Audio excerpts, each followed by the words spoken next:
우리 제목을 한번 같이 읽어보지요. 같이 읽겠습니다. 시작. 그리스도인의 문제를 해결하는 방식. 한 번 더 읽겠습니다. 그리스도인의 문제를 해결하는 방식. 여러분 한 주간 평안하셨는지요? 또 한 주간 여러분들을 살아가시면서 어떤 문제를 가지고 고민하셨습니까? 무엇 때문에 또 마음이 심란하고 또 무엇 때문에 또 걱정되고 또 무엇 때문에 기도하셨습니까? 우리는 누구나 다 문제를 가지고 있습니다. 문제가 하나가 해결되면 또 다른 문제가 닥쳐오게 되는 것이 우리들의 인생입니다. 그래서 사람들마다 문제를 해결하는 그런 방식들이 있어요. 세상 사람들은요, 어떤 사람들은 여러 사람들과 친분을 쌓습니다. 그래서 좋은 사람들 만나서 그래서 그 사람들로부터 조언을 얻기도 하고 또 도움을 받기도 하면서 그 문제를 해결합니다. 또 어떤 사람은 돈에 의지합니다. 그래서 돈이면 다 해결된다 생각하는 그런 사람들도 실제로 있습니다. 자본주의 사회이기 때문에 이 돈의 힘이 굉장히 막강하지요. 그래서 돈을 가지고 있으면 돈이 돈을 또 모아요. 돈을 가지고 있기 때문에 죄를 크게 범했어도 뭐 돈을 많이 주고 좋은 로펌의 변호사를 사면 손쉽게 또 해결되는 그런 경우들도 있습니다. 또 권력을 그렇게도 가지고 싶어하는 이유는 문제에 해결을 할 수 있는 힘이 또 권력에서 나오기 때문에 그렇습니다. 그렇게 민원을 넣어도 안 되던 그러한 일들이 어떤 권력자의 전화 한 통에 싹 해결되는 것을 보았습니다. 그래서 많은 사람들이 높은 사람들과 연줄을 그렇게도 맺으려고 하는 것 같습니다. 줄 잘 서는 게 문제 해결이다, 이렇게 생각하는 사람들도 있습니다. 사람의 관계나 돈이나 권력이나 또 문제를 해결하는 이런 것들이 문제를 해결하는 한 방편은 될 수가 있습니다. 그러나 여기에는 문제가 될 소지가 참 많이 있습니다. 인간이 하는 것에는 다들 문제를 안고 살아가게 됩니다. 지나치게 되면 법을 어길 수도 있고 또 뇌물이 오갈 수도 있습니다. 그래서 오히려 더 만들어내는 경우들이 참 많이 있습니다. 무엇보다도 중요한 것은 하나님이 싫어하는 방식으로 문제를 해결하게 될 수 있다라는 것입니다. 또 사람들의 관계로도 또 돈으로도 또 권력으로도 해결할 수 없는 그러한 문제들이 우리들의 삶 가운데서는 참 많이 발생하게 됩니다. 오늘 야고보는 오늘 말씀을 통해서 고난과 질병과 죄와 구원의 문제를 어떻게 해결해야 하는지 말씀하고 있습니다. 이러한 고난과 또 죄와 질병과 구원의 문제들은 사람이 해결할 수 있는 그러한 부분들도 어느 정도 있지만 그렇지 못한 문제들도 포함되어져 있습니다. 이 고난과 질병과 죄와 구원의 문제가 우리들의 인생의 문제들을 대변한다고 그렇게 할 때에 우리들은 이러한 문제들에 대해서 그리스도인으로서 문제 해결 방식은 어떻게 해야 할 것인가? 우리들도 세상 사람들처럼 그런 방식을 쫓아서 그렇게 해결해야 할 것인가 하는 것에 대해서 오늘 야고보가 우리에게 말씀해 주고 있습니다. 우리 그리스도인들의 방식은 야고보가 분명히 말씀하고 있는데요, 기도와 찬송이라 그렇게 말씀하고 있습니다. 13절에 보게 되니까 너희 중에 고난당하는 자가 있느냐? 그는 기도할 것이요, 즐거워하는 자가 있느냐? 그는 찬송할지니라 그랬습니다. 또 뒤에도 병이 든 자가 있느냐? 기도할 것이다 라고 말씀하고 있습니다. 어떤 목사님이 이렇게 말씀하시는 것을 들었습니다. 기독교는 기도교라 할 정도로 신앙생활에 있어서, 그리스도인이 신앙생활을 하는 데 있어서 기도 생활은 빼어놓을 수 없는 것이다. 곧 신앙생활이 기도생활이다 라고 말씀하시는 것을 들었습니다. 그래서 우리 그리스도인의 문제 해결 방식은요, 내가 스스로 문제를 해결하려고 애쓰는 것이 아니라 나의 문제를 하나님 앞에 가지고 가는 것, 그래서 하나님께 그 문제를 고하고 하나님께서 그 문제를 해결해 주시도록 하는 것, 그것이 바로 그리스도인의 방식입니다. 하나님께 은혜를 구하는 거죠. 하나님이 바울을 마게도냐로 보내셨어요. 마게도냐에서 첫 번째로 바울이 세운 교회가 빌립보 교회입니다. 근데 그 세우게 된 과정들이 참 쉽지 않은 과정들을 겪게 됩니다. 어느 곳이든 다 그렇지만 빌립보 역시 그랬습니다. 빌립보에서 점치는 여인이 사도 바울을 계속해서 귀찮게 굴어요. 견디다 못해서 사도 바울이 이 여인의 귀신을 내쫓습니다. 근데 이 여인은 어떤 존재였냐? 점치면서 돈을 벌어다 주는 그런 존재였기 때문에 그 주인이 있었습니다. 더 이상 이 주인이 돈을 이 여인을 통해서 벌 수가 없게 되니까 주인이 바울과 이 실라를 잡아서 모함을 하고 또 고발을 합니다. 그래서 사도 바울과 실라는 심하게 채찍질을 당한 채로 깊은 감옥에 갇히게 되죠. 고난입니다. 고난이 닥쳤습니다. 이때 바울과 실라는 어두운 감옥 속에서 기도하고 찬양합니다. 아마도 이 고난에서 풀어달라고 또 하나님께서 선하게 인도해달라고 기도했을 것입니다. 그리고 하나님의 영광을 찬양했을 것입니다. 이걸 죄수들이 들었다라고 성경은 기록하고 있어요. 그러자 이들이 기도하고 찬송하고 있는데 감옥이 진동하더니 감옥 문들이 다 열립니다. 죄수들의 발에 묶인 그 착고들이 다 풀려집니다. 자다 깬 간수가 다 간수들이 도망간 줄 알고 자결하려고 합니다. 그런데 죄수들이 한 사람도 도망하지 않았습니다. 아마도 바울과 실라가 하나님 앞에 기도하고 찬송하는 그 소리를 듣고 있었는데 그때 지진이 나고 문이 열리고 착고가 풀려지니까 그 하나님의 권능에 압도되어서 다들 꼼짝 못하고 아마도 두려워했던 것 같습니다. 바울이 신입 아닙니까? 깜빵의 신입인데 어느새 대표자가 됐습니다. 우리가 다 여기 있다. 우리는 한 사람도 도망하지 않았다.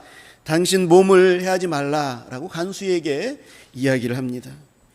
간수도 영적으로 어떤 분위기, 영적으로 역사하는 무언가를 이 간수도 느낀 거죠. 내가 무엇을 하여야 구원을 얻을 수 있습니까? 이 사도 바울에게 이런 얘기를 하는 거예요. 지금 상황과 구원하고 무슨 상관이 있길래 이 간수가 구원에 대해서 요청을 했겠습니까? 그런데 이 상황과 이런 역사 속에서 하나님께서 역사하셨기에 이 간수에게 있어서 구원이 그에게 큰 것으로 다가오게 된 것이죠. 그래서 바울에게 내가 무엇을 하여야 구원을 받을 수 있습니까? 라고 그렇게 질문을 하게 된 것입니다. 그때 주 예수를 믿으라. 그리하면 너와 내 집이 구원을 얻으리라 라는 그러한 유명한 이 말씀을 바울이 하지요. 그래서 간수가 이 두 사람을 데리고 집에 가서 거기서 채찍 맞은 그 상처를 다 씻겨내고 치료해주고 온 가족이 하나님의 복음의 말씀을 듣고 그래서 세례를 받고 구원을 받게 됩니다. 그리스도인의 문제 해결의 방식이 기도와 찬송이어야 하는 이유가 바로 여기에 있습니다. 여러분, 감옥에 갇혔다라는 문제가 해결되었죠. 그러나 그 단순한 문제의 해결만 된 것이 아니라 여기서 더 나아가서 하나님이 더 큰 일을 행하시는 것을 우리는 보게 됩니다. 간수와 가족들이 구원받게 되는 그런 하나님의 역사가 일어난 거죠. 그래서 자주장사 루디아와 더불어서 이 간수의 가족들과 합하여서 이 빌립보 교회는 시작하고 있는 것입니다.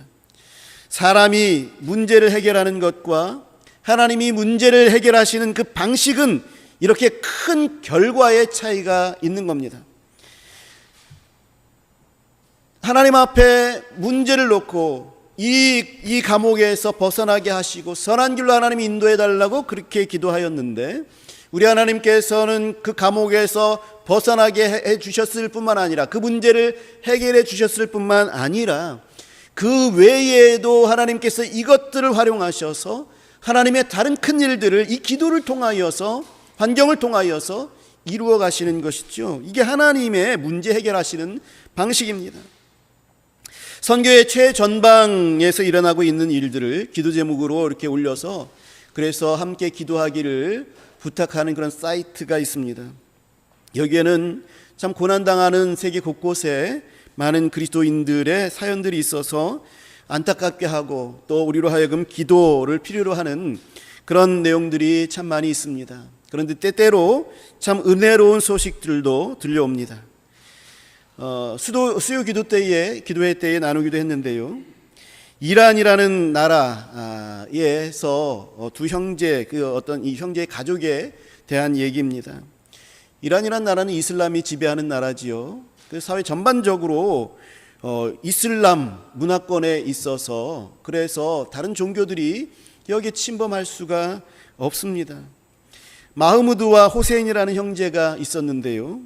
이 형제의 어머니가 심장병에 걸려서 반드시 수술을 받아야 되는데 당뇨 때문에 수술을 받지 못하게 되었습니다. 이도저도 못하게 되는 그런 상황이 되었어요. 그런데 마흐무드와 호세인은 따로따로 성경을 읽고 있었습니다. 여러 가지 경로로 성경을 얻게 되었고 그리고 예수님에 대해서 관심을 가지고 있었습니다.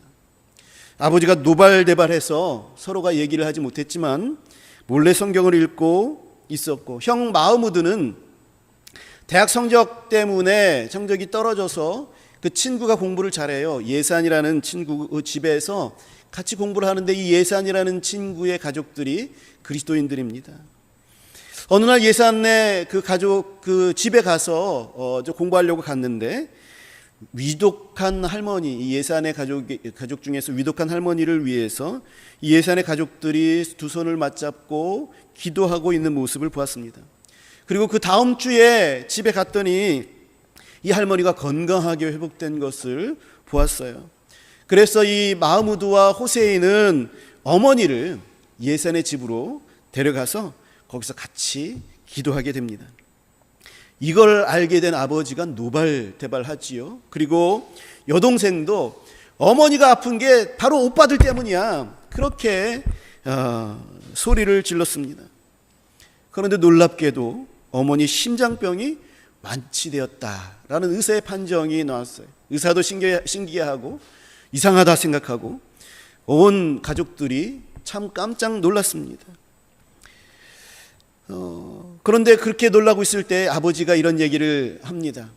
우편함에 잘 포장된 성경이 있더라. 누군가 거기에다 성경을 넣어 두었더라. 그런 얘기를 합니다. 그래서 이 기회를 잡아서 두 형제는 아버지 성경을 한번 읽어보세요, 그렇게 이야기를 합니다. 아버지는 알라신을 섬기고 있었는데 이 알라신은 전능하신 분이시고 위엄이 넘치고 엄격하신 분이시기 때문에 사랑과 이 엄격함이 동시에 있을 수 없다.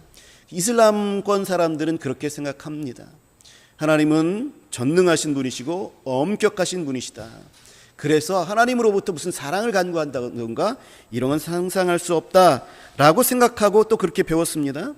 그런데 요한복음 10장을 이 아버지가 읽으면서 선한 목자에 대해서 읽었습니다. 그때에 자기가 어렸을 때에 양을 세심하게 살폈던, 양을 치었던 그런 때를 떠올리게 됐습니다. 이란에서는 양들을 흔하게 치지 않습니까? 이 아버지도 어렸을 때 양들을 쳤어요. 양을 아주 세심하게 살펴보았고 어떨 때는 양 우리에서까지 잠을 잤던 그런 그런 것들도 기억했습니다. 그래서 양을 보살피는 목자의 마음을 이해하게 되었고, 양도 여러 집안에서 이렇게 키우다 보니까 수백 마리가 한꺼번에 이렇게 키웁니다. 그런데 그 수백 마리 중에서 그 자기 양들은 자기를 알아보고 자기의 음성을 알아보고 왕이 오는 거예요. 그 내용들이 성경에 있지 않습니까? 이런 것들을 통해서 목자의 심정을 알게 됐어요. 그리고 목자 되신 하나님의 마음에는 이렇게 양떼들을 사랑하는 그런 사랑이 있구나라는 것을 깨닫게 된 것입니다. 그래서 이후에 이 아버지가 예수님을 영접합니다. 그리고 성경은 하나님의 말씀이다 라고 아들들에게 고백했습니다. 그리고 여동생도 어머니를 낫게 해주신 하나님을 알고 싶다고 그렇게 했고, 결국 그래서 온 가족이 예수님을 영접하게 되었습니다. 어머니의 병 낫기를 위해서 하나님 앞에 그것을 가지고 가서 기도하는 것은 어머니의 질병, 이 문제만 해결할 뿐만 아니라 온 가족이 예수님을 영접하는 더 큰 결과들을 가져왔습니다. 여러분, 그리스도인의 삶은요, 이미 세상 사람들과 다른 삶입니다. 그리스도인의 삶은 하나님 나라를 살아가는 삶입니다. 그래서 하나님 나라를 살아가는 삶은 이 세상의 삶과는 다릅니다. 우리 하나님의 인도하심 속에 우리의 삶이 있어요. 그러하기에 우리가 당하는 문제들은 세상 사람들과 똑같이 보여도 다른 거예요. 그래서 우리들은 세상 사람들과 똑같이 문제를 해결해서는 안 됩니다. 우리가 똑같이 그 문제를 해결하게 되면 그 문제는 해결될 수도 있겠지요. 그래서 만족할 수도 있겠지요. 그러나 우리는 하나님 안에서 사는 사람들이기 때문에 계속해서 갈증이 생기는 거예요. 왜냐하면 성령님이 계속해서 내 마음속에 그거 아니야 라고 계속해서 말씀하시기 때문에 그렇습니다. 그래서 우리 그리스도인들은 문제를 해결하는 방식도 달라야 합니다. 우리가 이 문제를 하나님께 가져가면 하나님이 나를 통해서 하나님의 일을 하시는 거예요. 이것이 그리스도인의 문제를 해결하는 방식이고 하나님께서 이 문제를 통해서 일하시는 방식입니다. 야고보는 16절에서 의인의 간구는 역사하는 힘이 크다 말씀하고 계시죠. 그리고 엘리야의 예를 듭니다. 엘리야는 우리와 성정이 같다 말씀하시면서 엘리야가 기도의 열매를 거둔 것처럼 우리도 믿음의 기도를 하나님 앞에 드릴 때에 열매를 맺게 될 것이다 말씀하고 있는 것입니다. 엘리야가 우리와 성정이 같다라고 했는데 이 성정이 같다라는 그런 것은 우리가 똑같다라는 거예요. 다른 게 없다라는 것입니다. 나와 다를 바가 전혀 없는 평범한 사람이라는 거죠. 엘리야가 뭐가 달라서 하나님께서 기도를 들어주신 것이 아니라라는 겁니다. 그래서 우리도 믿음의 기도를 하나님 앞에 드리면 그 기도의 열매를 거둘 수 있다라고 말씀하시는 거예요. 그런데 그가 비가 오지 않기를 간절히 구했다 이렇게 말씀하고 있죠. 간절히 구했다 말씀하고 있습니다. 이렇게 간절히 구했을 때에 비가 3년 6개월 동안 오지 않았습니다. 다시 기도하니 비가 내렸습니다. 열왕기상에서 보게 되면 이 엘리야가 7번을 간절히 하나님 앞에 기도합니다. 한 번 기도하고 살펴보고 또 기도하고 이것을 7번 기도했을 때에 엘리야는 저쪽에 구름 한 점이 조그만 손바닥만한 구름 한 점이 떠오르는 것을 보고 기도 응답을 받았다 그렇게 여기고 비가 내릴 것입니다 얘기하죠. 엘리야가 얼굴을 무릎 사이에 넣고 기도했다 이렇게 표현합니다. 이게 엘리야가 기도하는 모습인데요, 간절히 기도하는 엘리야의 모습입니다. 이것이 아마도 평상시에 엘리야가 하나님 앞에 기도할 때의 모습이었던 것 같습니다. 우리는 이 간절히 기도한 것에 집중할 필요가 있습니다. 우리가 보통 간절하다 할 때에는 무언가 얻어내려고 무언가 절실하게 필요할 때에 그럴 때에 이 간절한 것이 느껴지는 것으로만 그렇게 생각합니다. 그런데 무엇이 필요할 때만 간절히 기도하는 것은 아닙니다. 간절한 기도는요, 엘리야의 하나님의 태도를 말하는 거예요. 엘리야가 바라보는 하나님의 태도를 말하는 거예요. 엘리야가 하나님을 대하는 태도를 말하는 겁니다. 하나님의 얼굴을 대하는 태도를 말하는 거예요.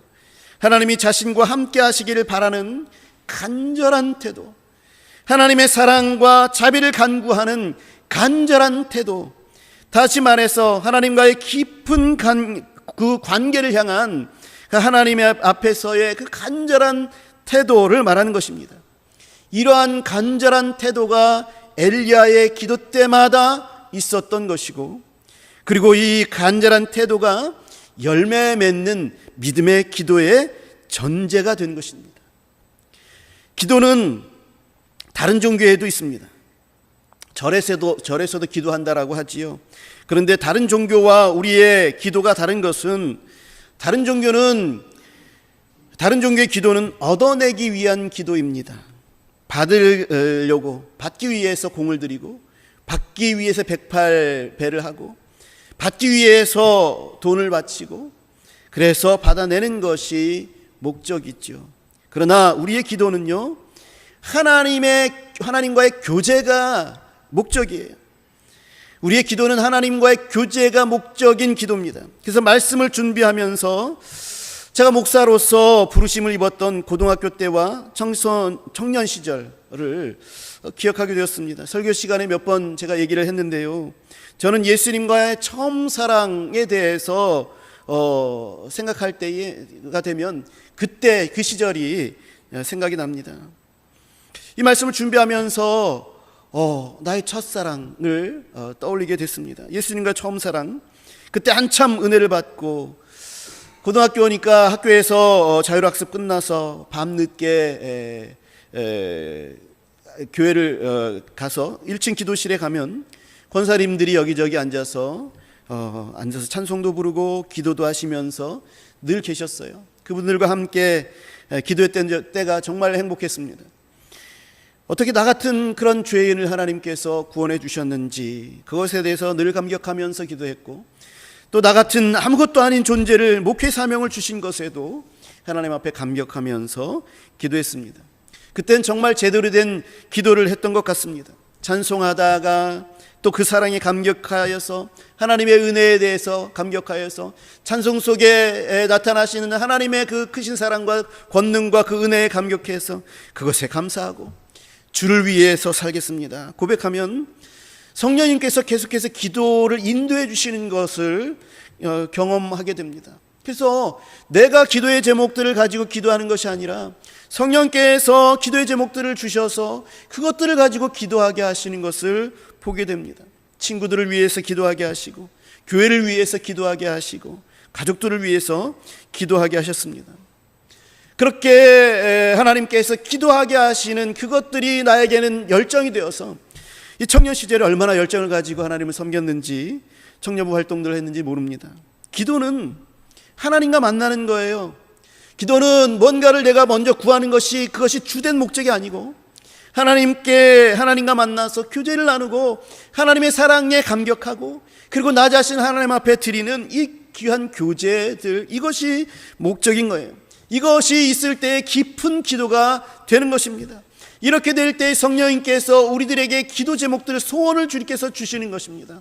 그런 소원들을 가지고 고난 때에 하나님께 기도하는 것이고, 그런 소망함과 성령의 인도함을 가지고 병든 자 생각날 때 그를 위해서 기도하게 되는 것이고, 또 죽어가는 영혼들을 하나님께서 불러주실 때에 그를 위해서 기도하게 될 때에 그런 문제들이 해결하게 되어지는 것이고, 문제 해결뿐만 아니라 더 큰 하나님의 은혜가 이루어지게 되는 것이죠.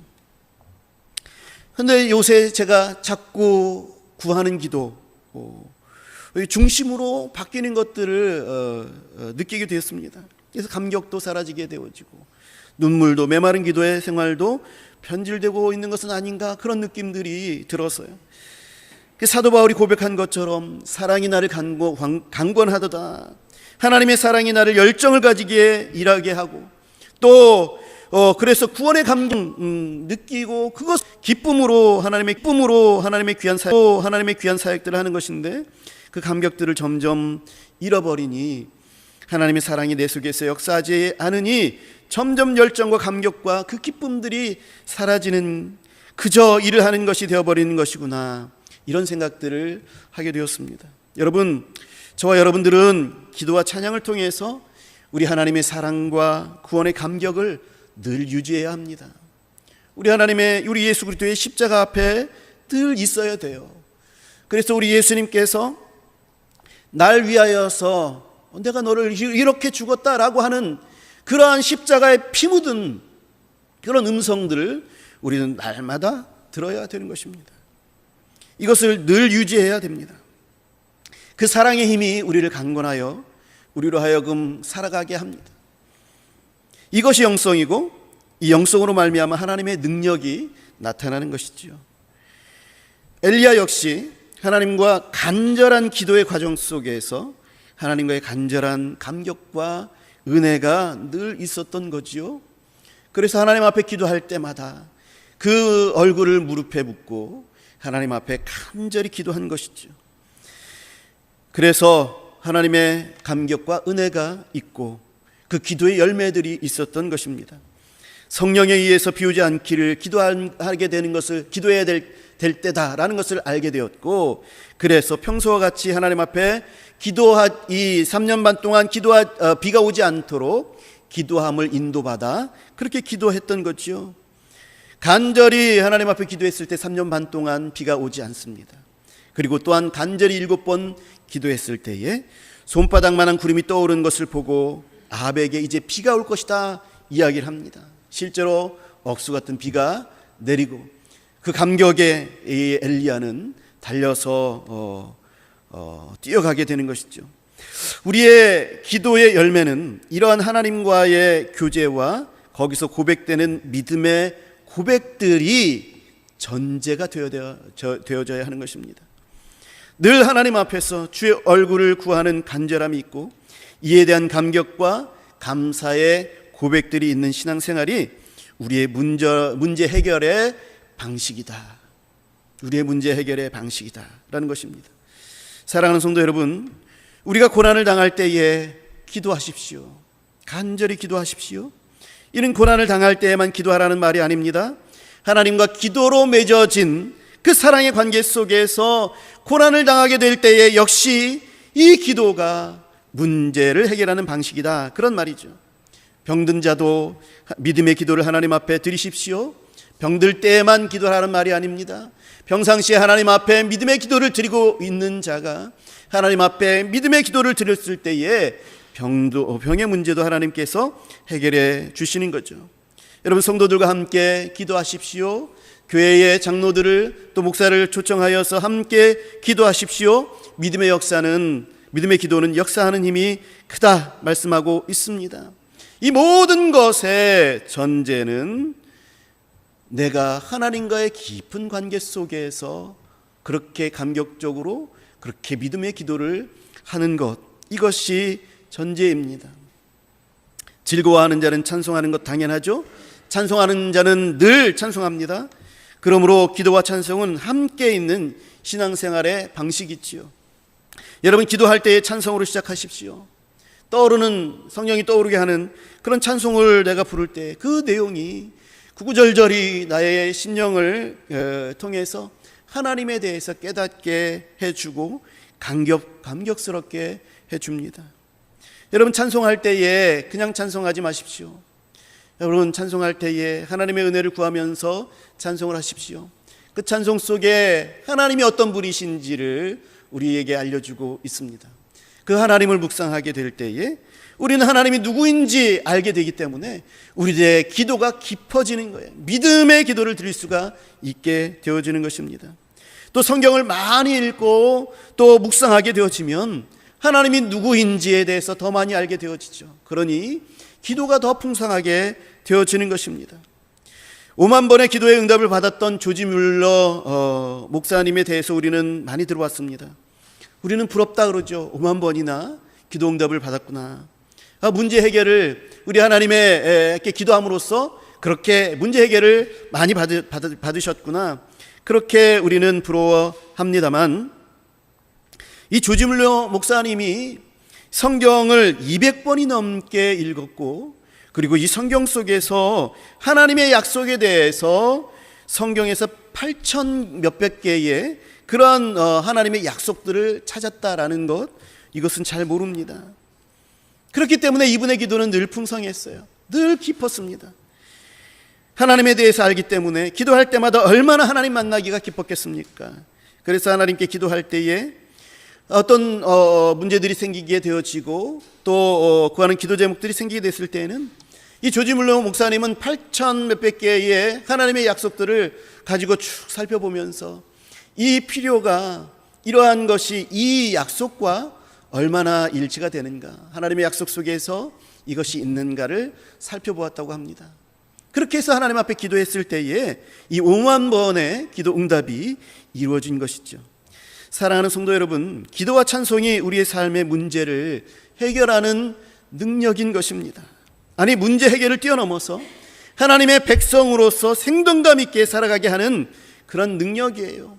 우리의 기도를 통하여서 사용하셔서 하나님께서는 더 큰 일들을 이루시는 하나님의 능력이 역사하는 통로이기도 하는 것입니다.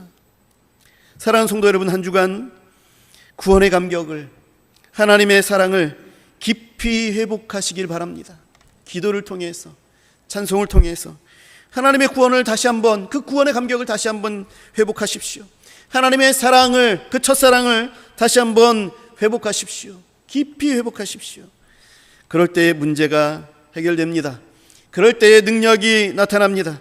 그럴 때에 기쁨이 생깁니다. 그럴 때에 열정이 생기게 됩니다. 그럴 때에 그리스도인으로서 세상에 빛이 되고 소금이 되어서 살아계신 하나님을 보여줄 수 있을 줄 믿습니다. 우리 교회의 능력이 어디서 나타납니까? 하나님의 능력과 하나님의 사명들이 이 땅에 보여지고 하나님이 드러나는 것이 교회의 사명입니다. 우리 행주교회가 기도하는 자들이 되어서 기도의 능력들이 나타나서 이 세상에 우리 살아계신 하나님의 영광을 보여줄 수 있는 그런 교회가 되기를 주님의 이름으로 간절히 축원합니다. 우리 한 주간 그렇게 살아내시기를 다시 한번 주님 앞에서 여러분께 부탁을 드립니다. 기도하겠습니다.